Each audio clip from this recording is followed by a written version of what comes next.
Welcome to Alasquatch, the show all about Bigfoot in the great state of Alaska. I'm your host, Beans Baxter. So lace up your boots, zip up your coat, and come with me on an adventure as we explore all things cryptid in the last frontier.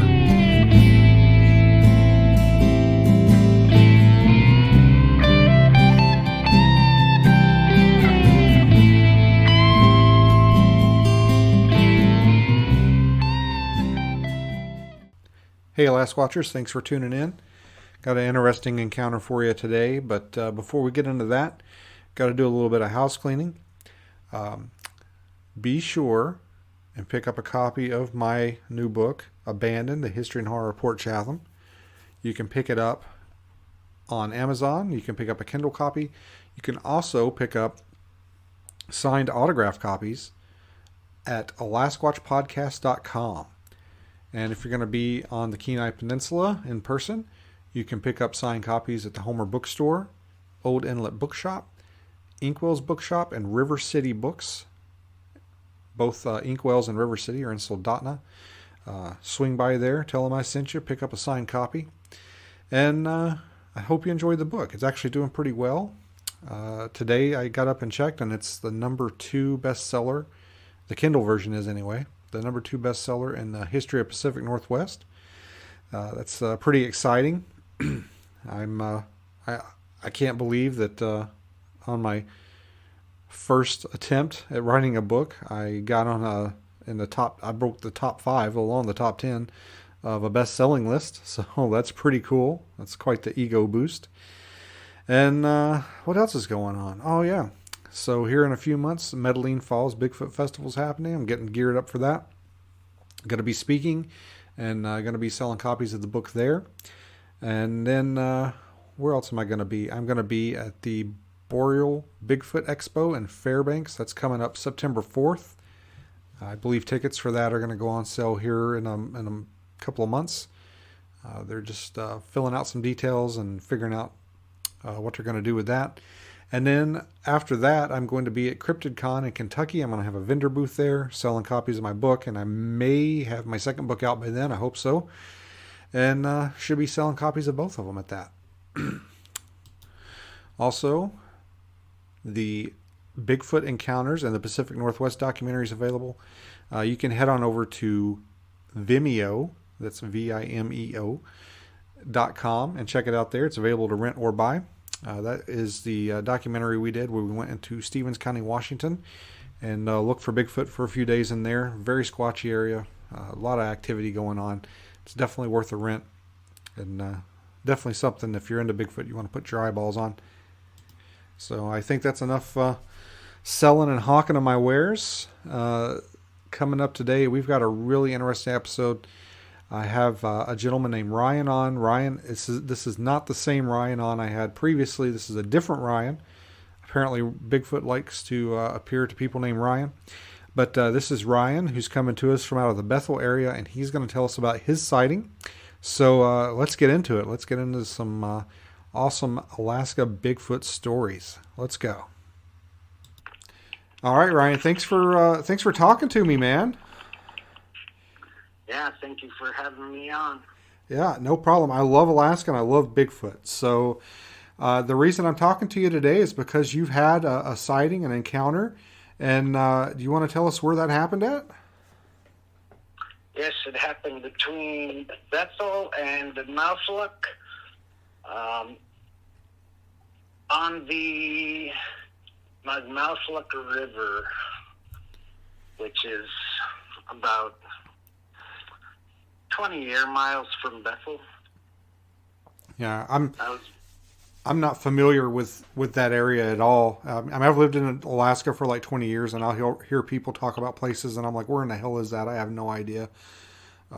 Especially if it's off the road system. I'm a road lover, you know. Although I did live on St. Paul Island for a few years, so I do have a little. That counts as bush, right? I've got a little bush time under my belt. Yeah, we have no roads around here that go very far. So. Yeah. So, what time of year did your sighting happen? Was it summer, winter, or sometime else? It was about July I would want to say 20th to 30th, somewhere in there. Right on. And pretty close to solstice time, or when the sun was out, almost all night or whatnot. Yeah. So do you want to get into it and just kind of tell us what happened? All right, sure. Okay. I was working on tug and barge with my father. They were building a new school in Mouthluck, and we were bringing a lot of dirt over there. We had made about 35 trips, round trip back and forth, Bethel to Mouthluck with a big barge full of dirt. So it was me, my dad, and another deckhand and one other captain. And I had started to drive the boat. He let me drive the boat here and there. And, this tug's probably has about 3 stories high. And the Mouthluck River is not wide at all. It's literally about 30 yards wide, I'd say. 30 to 25 in some spots. So it's really close, just barely enough to fit a barge and tug up there. Right. So I was driving, and I'm driving, and I see something far away, kind of in a clearing, and I'm like, at first, there's no boats around, nobody's around. This is like 10:30 at night. And I'm looking, and I think I see, I was like, yeah, and it looks like 3 people berry picking. It's kind of big. And so it started, I was going towards it with the barge and, going forward. And it was back there, and it started to come up. And I yelled at my dad down below. I said, hey, you need to get up here. It's a bear. And so he was cooking dinner downstairs. I'm not sure what the other 2 people were up to, but so it started coming towards the riverbank. And, I'm still trying to look and drive, and I'm wondering, well, what is this? And it comes all the way right up to the bank, and I'm, probably about 50 yards down the river or so.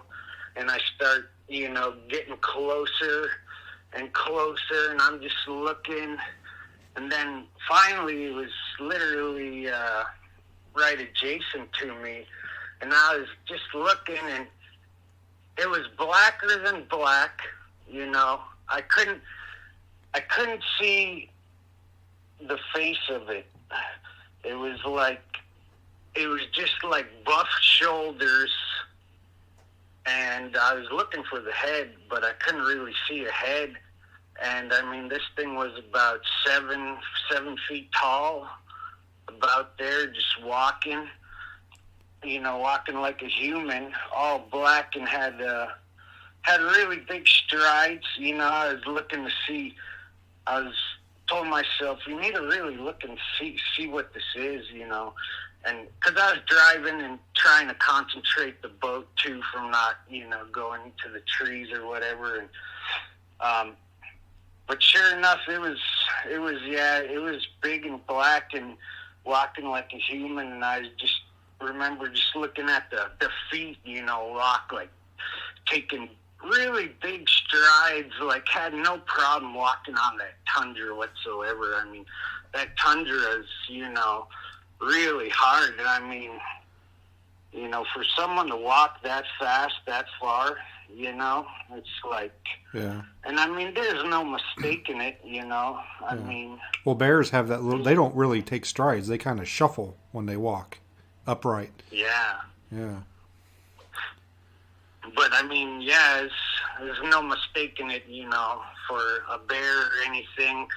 I mean, this thing was, how do they say, vertical, up and down. Yeah. Not horizontal and wide. I mean, it was just like up and down. And I mean, at first I was baffled. I didn't know what it was. I was just totally blown away. And as it was coming closer, it came and it went right behind the bushes of trees, like the only bushes of trees that was there. And I was watching its head go in underneath, and as soon as it got hidden, my dad had walked up into the wheelhouse, and I was trying to point to him, hey, look right there, what is that? And he couldn't see it because it was already well hidden, and it just stopped in there. And both of us, you know, we just decided that we didn't want to stop and try to mess with it or anything, and we just pretty much left. And you know, that was my sighting, and it was very, very strange to this day. I'm very I regret not trying to get my phone out and try to take pictures and video record it, but fact was I was up there by myself and driving the boat, so it was kind of, you know, here and there, but boy, that was something else. Yeah. Well, I can imagine you're excited and you're driving the boat on the narrow river there, and you don't, you know, you're multitasking. You don't want to be messing with your phone, keeping an eye on that thing, and driving the boat all at the same time. Yeah. Yeah.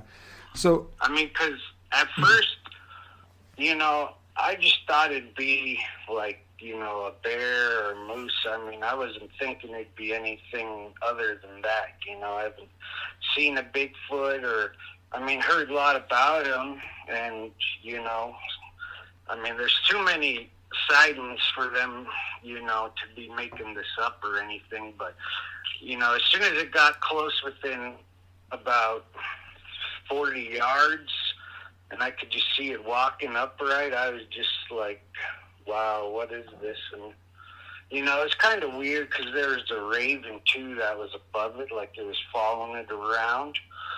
And I was just kind of, like, taken back by that, like it was waiting for it to, like, eat or something. I don't know, but it was something else. That's an interesting observation, Ryan. I've never, I don't think I've ever heard of one having a raven following it around, but yeah, that's quite possible. It could be after some food or something that it had, or yeah. Do you think, was there a berry patch there where you saw it? You said you thought somebody was berry picking.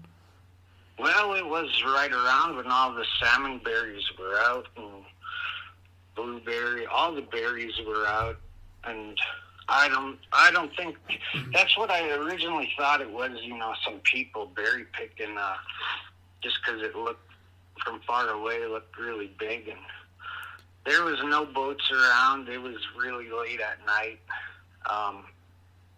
You know, when the sun's out almost all night. Yeah. So I think, you know, I think they're more kind of like to roam around at nighttime where they feel more comfortable kind of being in the low key. And the fact that it was so bright out, you know, was kind of, I don't know, he was moving, traveling or something. Yeah, and you said he was kind of coming toward the river there, toward the boat. Do you think that was to get to the cover that was between you and the Bigfoot, or do you think he was trying to get a better look at you? Yeah, you know, when he came right to the river, I was wondering if he was going to cross. I mean, it's, you know, either that or he would start walking away, but he started coming right towards me. And, yeah, because there was just a, you know, little group of trees right there, and that was pretty much the only thing around that he could hide behind. And as soon as he, you know, got behind there, he just stopped, and I could see he just stopped still. He wasn't moving anymore. He's just hiding out, waiting for us to go by.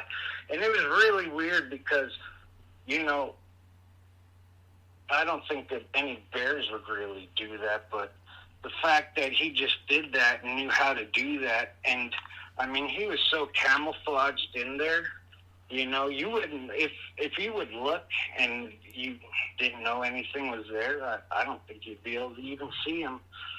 Because it was so black, and I don't know if you have seen illustrations of Bigfoots where they have like their shoulders above their head. Yeah, I've seen some pictures or some illustrations where they kind of look like big linebackers with no neck, and their head Yeah. just sets on their shoulder. Yeah. See, that's what I saw. I was looking for a head, and I didn't see no head, and all I saw were these big, wide shoulders. I mean, very big. Yeah. And I mean, this thing was buff, and it was just blacker than black. You know, I was trying to look for the face and the head, and I couldn't see it on top of the shoulders. It was very strange. When you guys floated past that area with the boat, did you notice any kind of odor or smell in the area? No, no. I was in the wheelhouse, which is pretty much enclosed. I mean, it has windows all around, yeah, but we weren't able to smell nothing. Yeah, I just thought I would ask because sometimes people report odors with them, or if he was eating on a carcass or something back there, maybe you'd smell that. But yeah, that's interesting that he came actually toward you to get to cover instead of away from you. In my experience, yeah. bears, if they want to get away from you, they'll just go away. Bears don't understand cover and concealment. They just run. Mhm. Yeah. Yeah, usually we only, we'll see moose around there. I mean, you'd be very rare to see a bear around there on that river. I mean, maybe upriver more Yeah. you might, but, all the trips that we've done up there, we only seen moose and birds and whatnot. Well, it's interesting you say that, Ryan, because I kind of have a theory that bear and Bigfoot, their territory doesn't really overlap, and they try and stay away from each other. So an area like that, and you're telling me you don't see a lot of bears in there, that tells me that might be where the Bigfoot are if there's no bears there. Yeah, I mean, in that area, there's so much water. If you look on the map, it's just covered with lakes and water, and it's very big out there too. I mean, very big. There's a lot of places people can't get to all in there. And so once I was done, with all that, and I was in Bethel, I went to the Fish and Game office because I was going to get a moose hunting permit to go moose hunting. And I was talking to the two Fish and Wildlife guys in there, and I told them, I was like, hey, guess what? I saw a Bigfoot. And they both kind of looked at each other like they were just kind of astonished. And then the one guy said to the other guy that he got offered to go see a group of family Bigfoots, I guess, up in Tulipsack. And I guess he didn't want to go, or didn't believe it or something, and didn't go. But I guess someone up there, if they have some Bigfoot up there in Tulipsack River, maybe somewhere below Nyack. So I'm pretty sure they're all around. There's just probably not too many of them. Yeah, I think they're really good at staying hidden, and they don't behave in the way that other animals behave, and that's kind of one of the reasons why people don't believe in them. It's they're really rare, and they don't act like normal animals, and people just assume that it's not real. I know there's a couple of Fish and Wildlife guys around here that they're open to it, but they don't really believe. Yeah, and if somebody come up to me and said, "Hey, I'll take you to where there's a family of Bigfoot," that would be like holding a candy bar out the window of a car to me. I'd probably jump right in and be like, "Let's go."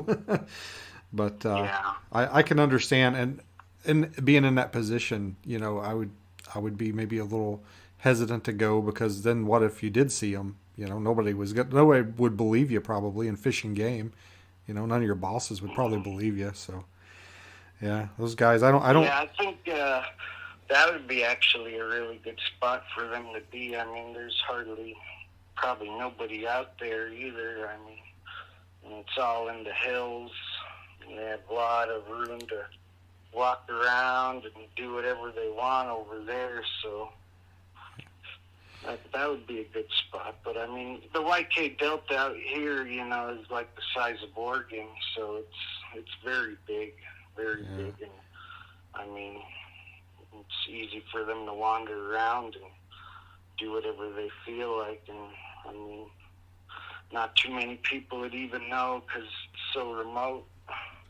Yeah. Well, people ask me all the time. They're like, "Man, you like to look for Bigfoot in Alaska? That must be, great." And I'm like, "Well, not really, because Alaska's so big that if they don't want to be around people, they certainly don't have to be. So it's so hard to get to where they like to live." Yeah, I was, ever since I seen my Bigfoot sighting, I just been so intrigued by him. I was watching lots of documentaries, seeing that, and I think I saw your video, your Port Chatham video you did. Yeah, I've been in that one, and I was on the Alaska Triangle show, and I did one down in Washington too. But yeah, I've been on a couple.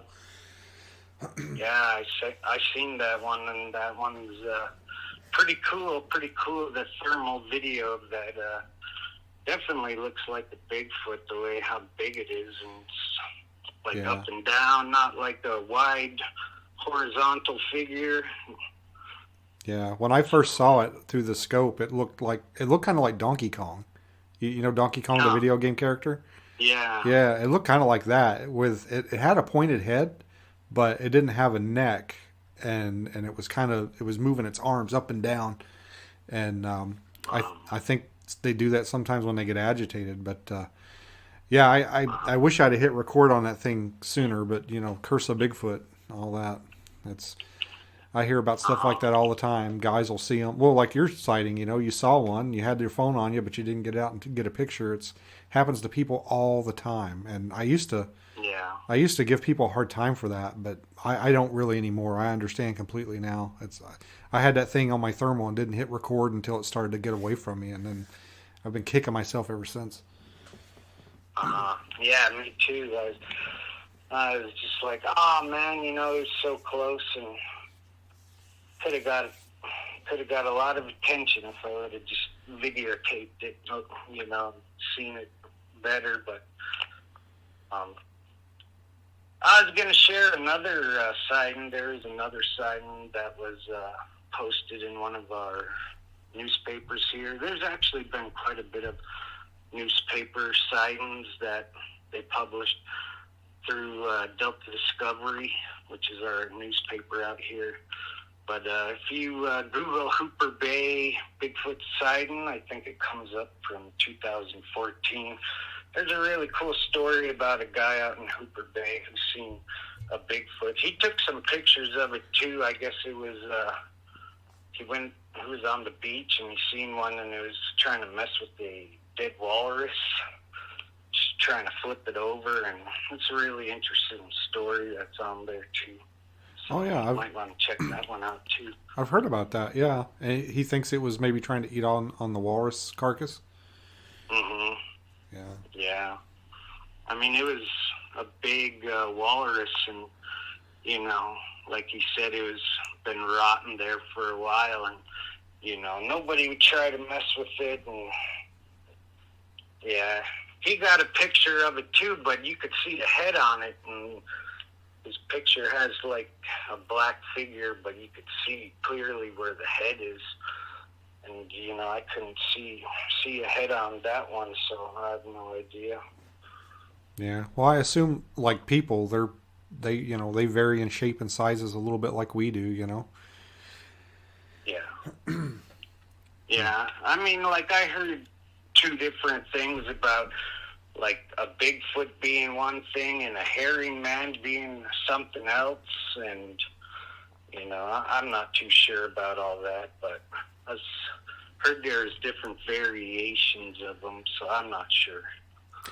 Yeah, I'm intrigued by a lot of the different, I guess, types. a lot of the natives around here believe that the Nantinak is a person that's went to just go live in the woods and becomes like a Bigfoot. And yeah, so and the Kushtaka in the southeast is kind of the same thing. It's somebody that was kidnapped or taken in, and they become a Kushtaka. And yeah, there's so many different variations, but there's so many similar things about them, like kidnapping and hairy, being big and hairy. But what do you think? If they're just a real animal and not some kind of magic animal, how do you think they survive in the winters, especially up there in the tundra? You guys have a lot harsher winters than we do down here in Kenai. So how do you think they get by? I really want to believe that they do some hibernating, but I mean, I have no proof of this whatsoever. But my belief is, they're probably kind of similar to us, do all their food gathering in the summertime, probably try to stack up a lot of food or whatnot, and I think they probably don't move around quite a bit in the winter. I haven't ever seen any tracks or heard of anything really much in the winter time. I feel like they move around mostly during summer solstice time when it's the hottest out, but that'd be my guess for what they do in the winter, but I'm not totally sure on that one. Yeah, I pretty much agree with you on that one. I think they just lay around and they do as little as possible, kind of like me. And yeah. But I think they get up and move around the most, in my opinion. I think they move around the most in the spring and in the fall, because in the spring they're getting, they're coming out from their winter, and they're trying to eat and fatten up.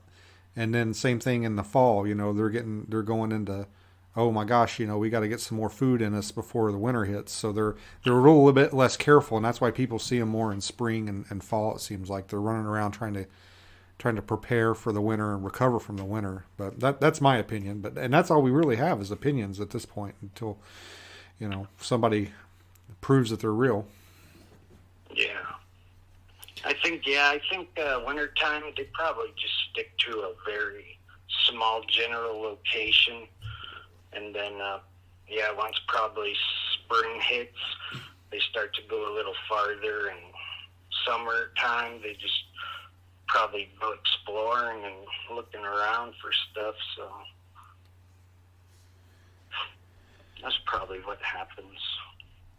Yeah, well, certainly they seem to eat and do the things that other animals do. So I don't see why they don't just gather food and take a long nap in the winter. I don't think they necessarily hibernate, but I do think they probably just hold up somewhere and don't move around very much. So that's yeah.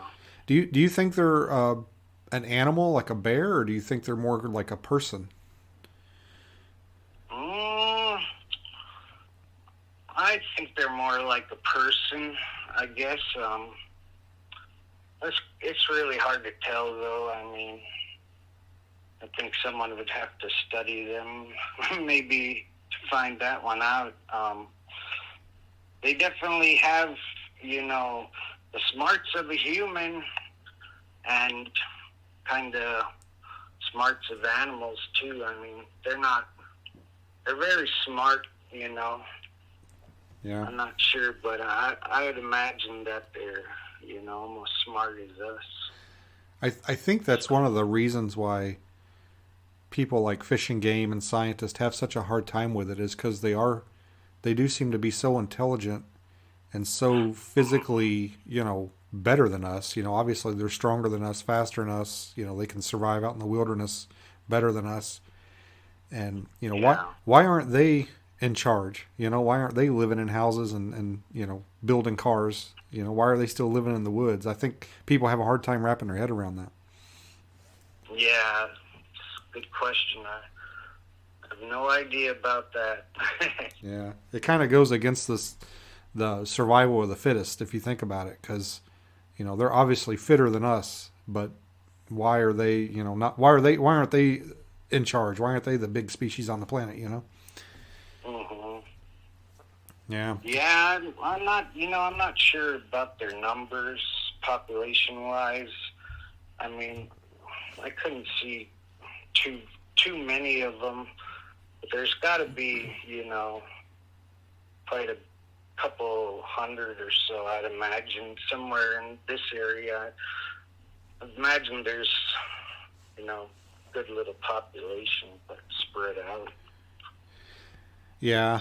If they live like great apes or gorillas, then they probably have, like a, a group over here and then a group over there. And then occasionally they'll intermingle to breed so that they don't have a lot of inbreeding going on. But yeah, it's interesting, and I mean we have no idea how far they go either. They might travel 100 miles or 50 miles to go find a mate. I mean it's all speculation at this point. Yeah, and where I live out here, I mean, there's just a bunch of villages, and they're pretty spread apart. So, I mean, they have plenty of room just to walk around and hide in, and especially if they're doing it under the cover of darkness. I mean, you wouldn't really want to go looking for one at the nighttime.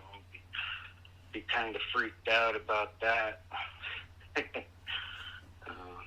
So yeah, I think they're probably more nocturnal than daytime. So Yeah, I tend to agree with you on that one. I think they probably do most of their moving around and eating at night. Do you think people in the lower 48 and like down in Washington, I heard a lot of tree knocks, but up there around Bethel, you guys don't have the huge old growth trees like they do. You've got a lot of alders and tundra and stuff. Do you guys hear anything about tree knocks up there? I hadn't really heard about tree knocks, but I heard about rocks being thrown. I think it was somewhere around Russian Mission, and they have big woods up there on the Yukon, and heard a couple stories about rocks being thrown at people and not knowing where they are coming from and whatnot. So Yeah. I'm sure they do that in the woods, and probably howl too. Yeah. So, What about whistling? Because down here on the Kenai, it seems like that a lot of the natives talk about them. They whistle. If you hear, a strange whistling, it's the Bigfoot. yeah, I could imagine that. You just go outside and go in the wilderness. I mean, you start to hear a lot of noise if you just listen and pay attention. So, I mean, yeah, ever since I seen that Bigfoot, now I'm just kind of on edge to go out camping and whatnot. I mean, seeing something that big and that tall and that scary is like, I don't know, something else out there. So, yeah, I'm not too sure about how I'll feel about camping outside from now on. Yeah, it definitely has a way of changing the way you look at the wilderness after you kind of come to realize that they're out there. Yeah. Walking in the woods is going to be a little different from now on. Yeah.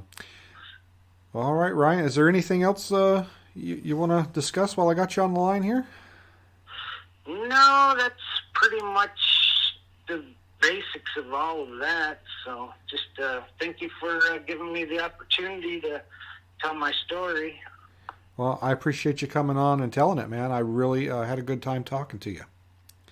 Great.